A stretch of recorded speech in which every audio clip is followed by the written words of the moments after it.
शिवसेना उद्धव बाळासाहेब ठाकरे पक्षाकडून काश्मीर येथील भ्याड हल्ल्याचा तीव्र निषेध शिवाजी चौक सोलापूर येथे लोकसभा क्षेत्रप्रमुख पुरुषोत्तम बर्डे यांच्या नेतृत्वाखाली शिवसैनिकांनी प्रचंड घोषणा देत निषेध केला।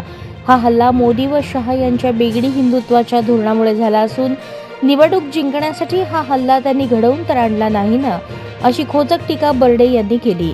यावेळी शिवसैनिकांनी प्रचंड संताप व्यक्त केला। तो अत्यंत निंदनीय आहे। तो धर्मावर झालेला हल्ला आहे। तो पाकिस्तानने हिंदुस्थानाच्या हिंदूवर केलेला हल्ला आहे। कारण त्या अतिरेक्यांनी मारताना तू हिंदू आहे का मुसलमान आहे विचारलं, त्यांची लिंग तपासली, तुम्हाला अजान देता येतो का नाही हे बघितलं, नंतर त्यांच्या डोक्यात गोळ्या घातलेल्या आहेत। आम्ही एक म्हणतो की तत्पूर्वी झालेले जे हल्ले आहेत, पठाणकोटचा हल्ला असेल, पुलवामाचा हल्ला असेल, यावेळेला लोकसभेच्या विधानसभेच्या त्या भागातल्या निवडणुका लागल्या। त्या पुलवामाच्या हल्ल्यामध्ये 49 सैन्य मेलं, त्याचा अजून शोधसुद्धा नरेंद्र मोदींनी घेतला नाही। त्यामुळं बिहारची निवडणूक तोंडावर आहे। या निवडणुकीच्या तोंडावर असलेल्या निवडणुका जिंकण्यासाठी हा हल्ला मोदी आणि शाह पुरस्कृत नाही ना, असं आम्हाला वाटतं। पण आमच्या हिंदूला जर कोण हात लावलं, त्यांच्या हत्या केला, तर माननीय उद्धवसाहेब बाळासाहेब ठाकरे शिवसैनिक पाकिस्तानमध्ये घुसून त्यांना धडा शिकवल्याशिवाय राहणार नाही। आणि नरेंद्र मोदी अमित शाह काश्मीरमध्ये असताना हा हल्ला होतो, हे अमित शहाला निंदनीय आहे। या दोघांनी ताबडतोब राजीनामा द्यावा।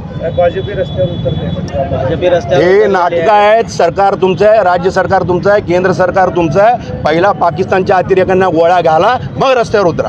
देवेंद्र फडणवीस म्हणतात की करारा जवाब मिळेगा। देवेंद्र फडणवीस काही करू शकत नाही, फक्त बडी बडी बातें वडापाव खाते असं त्याचं काम आहे।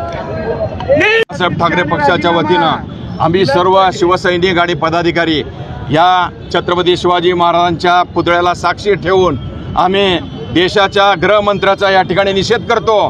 काल जो पहलगाममध्ये झालेला हल्ला आहे दहशतवादी अतिरेक्यांचा, त्यांच्या देशामध्ये त्यांची सत्ता असताना सुद्धा, ते स्वतः गृहमंत्री असताना सुद्धा हिंदूंचं संरक्षण त्यांना करता येत नाही। त्या काश्मीर आणि जम्मू काश्मीरमध्ये फिरायला गेलेल्या त्या पर्यटकांवर जर अशा पद्धतीनं लिंग तपासून कलमा येतं का नाही ते बघून, हिंदू आहे का मुस्लिम बघून हिंदूंच्या डोक्यामध्ये गोळ्या घालून हत्या करतायत, हे फार भयानक आहे। आणि भारतीय जनता पार्टी या सत्ताधारी पक्षाला ते लाजिरवाणे आहे। आज बाळासाहेब ठाकरे जिवंत असते तर याचं नक्कीच त्यांनी त्यांच्या पद्धतीनं उत्तर दिलं असतं। त्यांनी एकदा म्हटलं होतं, एक दिवस माझ्याकडे सत्ता द्या देशाची, या पाकिस्तानमध्ये घुसून आम्ही हल्ला करून पाकिस्तानचा नायनाट करू। आता ती वेळ आलेली आहे। यांनी जर हिंदुत्ववादी स्वतःला म्हणत असतील तर त्यांनी आमचं शिवसेनेचं चॅलेंज आहे, त्यांनी पाकिस्तानमध्ये घुसावं आणि बिनधास्तपणे त्यांनी दिवसा ढवळ्या, रात्री नाही दिवसा ढवळ्या त्यांनी ऑपरेशन करावं, पाकिस्तानमध्ये घुसून याचा बदला घ्यावा, आणि तरच त्यांनी त्याच्यानंतरच त्यांनी हिंदुत्ववादी आहे लोकांना सांगावं।